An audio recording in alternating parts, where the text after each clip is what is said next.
Yo! Pawis ah. So anyway mga props. Oh, init. And once again, welcome here at Kapapa Quick Tips yan. Habang nagluluto tayo ngayon ng ating dinner dito sa ating kitchen. Simple tips, big difference for your cars. Okay, the question is, sabi niya, papaano mapapahaba ang epekto or siguro means mapoprolong yung epekto ng tire block sa mga gulong ng sasakyan. Okay? For this episode, we're gonna talk about tire block. Baka masunod niluluto ko, no? So, tama-tama, niluluto natin ngayong gabi ay bistek. Tagalog, so itim ito. So, nagkanalaman nyo ito gulong. Para silang black. So, syempre marami ng mga tire block na lumalabas sa market. Ano? May mga high-end, yan, may mga mamahali na tire block. At meron din naman mga affordable na tire block sa market na ino-offer. Ano? And syempre, may mga produkto kasi na mas mapoprolong mo yung kanyang epekto sa isang bagay, gaya ng tire block, when the preparation is correct. Alright? So, from our previous video, meron tayong mga, di ba? Yung panel testing na diniscuss ko before. And then, syempre, yung preparation ng panel kapag nagdi-detail. Yun din sa gulong.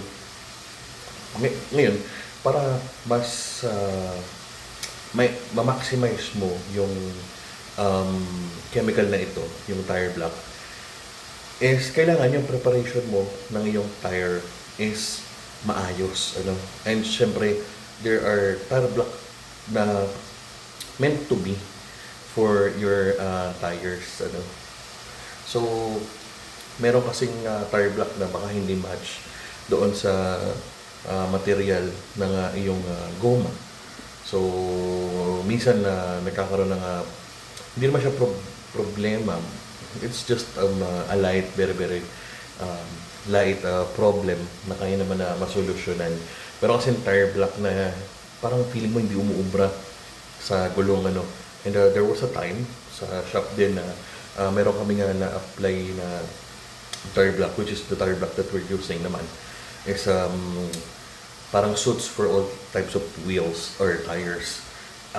Nagkaroon lang ng pagkakataon na on this particular model ng sasakyan, actually it's a motorcycle from I think Rusi or something.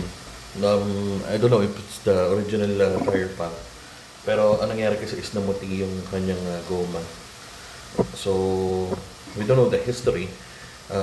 It's not a regular client naman, so maybe siguro nagkaroon ng chemical reaction, which is definitely we can see it, pero hindi na namin na picturean yun. So namuti yung kanyang tire. So what we did is syempre solusyonan. Kino naman lagi, no? Kailangan na alagaan natin yung ating mga kliyente. So nagkaroon ng medyo parang namumuti-muti yung kanyang goma after ma-apply. Actually, nung na-applyan siya ng tire block, itim siya. Okay? And then, parang suddenly after 1 hour or 2 hours na umuwi na si client, so nakita niya na, namumuti. So, the client reached me out and then show me, sabi ko, sige punta na lang po kayo sa shop para ma-address yung inyong concern. So, ayun. Address naman natin yung concern. What we did is, inulit natin yung paglilinis ng gulong. And then, ayun na nga. Parang merong pinuna si client na chemical na tinesting niya. Siguro about a couple of days ago or something like that. I don't know. Just, tinanong ko lang kung baka meron po kayong naipunas na something. So, yun nga. It comes out na meron nga. And then, the problem is, medyo siguro matapang yung chemical na nagamit niya. So, nung nilinis ng ating mga staff, so hindi natanggal agad yung mga residue ng noong dito, noong ipinunas ng Kim. So, ayun. What we did is we find a solution for that one. So we all know naman for every problem there's a solution. Sabi nga ni Chinkitan, if you're not part of the solution, you're part of the problem. Okay, so yun, ginawa namin is from the start, okay, nung nalaman namin, okay, may pinuna si client na chemical. So what we did is, okay, we need to scrub it very, very well. That thing is gonna fall down on the panel preparation or for this thing is particular for the tire. Okay, so what we did, syempre, para maalis natin yung residue ng mga pinunas na rin namin ng tire black and then, syempre, yung sa pinunas niya rin, from scratch. Inulit namin yung paglilinis ng gulong niya. When it comes sa pagtatanggal ng chemical residue sa panels, sa tires, kahit saan, the first thing is, syempre, tanggalin yung strip off yung chemical na nandun. Okay, so what we did, gumamit kami ng aming all-purpose cleaner na very, very sobrang effective, napakaganda. And a little bit chemical mixing para matanggal yung residue. Alright, so naging maayos. Okay, to make the long story short. So, naging maayos yung gulong. Naibalik namin siya sa normal niya na itsura. Nawala yung pamumuti nito at bumalik siya sa pagiging kulay goma. And that time na we are sure that the residual chemicals is removed na. It's no longer on the tires. That's the time na pinunasan na namin to ng aming back to black at ng aming tire black. That's the solution that we do. So, syempre nga, syempre, pang sa sales and marketing, what important to us, syempre, ay yung satisfaction ni client. Lagi ko sinasabi sa mga staff, kailangan happy yung ating mga kliyente. Para, syempre, para bumalik sila sa shop and the support that they're gonna give to Papapat Auto Care Center is talagang solid. And kami naman sa Papapat is solid din kami sa ating mga clients. So, that's the story. Okay. So, going back to the question. Okay, ganito. Kapag gagamit ka ng any chemical, no? You keep it in mind that it's chemical. Chemical yan. Okay?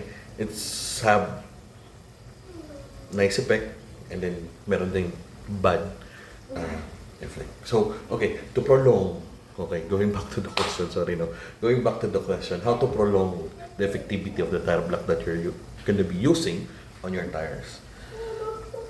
Siyempre, first and foremost, number one, prepare your tire very, very well. Okay, how to do that? Clean it, okay, with water. And car shampoo of your choice. If not, kung ayaw mo naman ng car shampoo, pwede mo siyang gamitan ng all-purpose cleaner. Okay? The all-purpose cleaner is the chemical that can remove the chemical residue doon sa gulong or any panel. Siyempre, kailangan mo munang tanggalin yon kasi with the chemicals that's there, okay, yung mga dating ipinunas, hindi yan basta-basta na natanggal. Nandyan lang yan. It might looks nothing, pero technically, meron yan. Nandyan yan. It's like an invisible strip na nandoon. So, what we need to do, remove it. Okay? And the proper way to do that, use all-purpose cleaner. Okay? Pwede rin doon, okay, we're speaking about the tire or yung goma. Okay, for the mags naman, you can use an iron decontaminator or Some detailers use aluminum cleaner na ipanel test nyo muna ha, utang na loob. Para alam nyo kung ano yung magiging epekto. Pero pinaka-safe kasi talaga sa lahat yung all-purpose cleaner. I can say that it's about 90% safe. Depende sa all-purpose cleaner. No? But the one that I'm saying is yung ginagamit namin sa shop. Okay, you put a lot of all-purpose cleaner there para matanggal yung chemical residue doon sa inyong tires. And after that, rinse off. Okay, tanggalin mo na yung sabon, banlawan mo siya.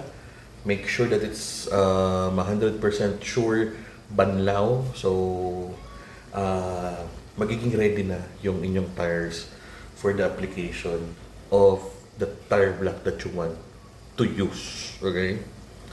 So, we have different tire blocks din sa shop na ginagamit for our trusted brands na ating suppliers. And personally, bago ko gamitin yung mga gamit namin sa shop, is ginagamit ko muna yan sa sasakyan ko. Just to make sure, syempre, na safe yung ating mga client. So, yun. To prolong, para mas mapahaba mo yung epekto ng iyong tire block sa iyong gulong. Lalo na sa mga nagdi-DIY dyan, make sure that the tires completely clean and she's ready for the application of tire block. Napaka importante noong panel preparation or the preparation of the materials na inyong lalagyan ng chemical. Para syempre, mas magawa noong chemical na yun ang trabaho niya. For this case, is the tire block para mas maprolong yung epekto ng tire block ngayon. Kasi pag pinunasan mo yung gulong mo nang hindi mo siya nilinis, good luck. No, hindi siya kakapit na maganda pag umulan or napadaan ka sa baha. Ano yan? Mag-fall off siya unevenly. Okay? So, yun, yung sa tire block namin, I can guarantee, I use it on my own car. And syempre dun sa mga cars din ng ating mga clients. Even 1 or 2 weeks, talagang grabe yung pagkaitim niya. No? Huwag ka lang pupunta sa mga... Huwag ka lang pupunta syempre dun sa mga trail. No? Iba naman yan.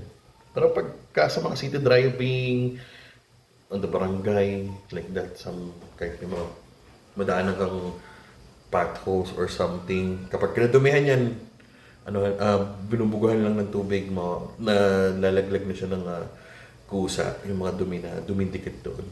Yun. So, that's the isa sa mga tip na pwede kong ibigay sa inyo for prolonging the effect of your tire block. Okay? So, recap. Make sure that the tire is prepared. It's clean. The chemical residue is not there na. It's been natanggal na siya. No? And then, tsaka mo i-apply yung tire block. Okay. Okay, maraming salamat. This has been Papa Pat giving you this quick tips for your car. Simple tips, big difference for your car. Okay? Alright, see you on the next one. Bye. Bye. Bye-bye. What we have for dinner?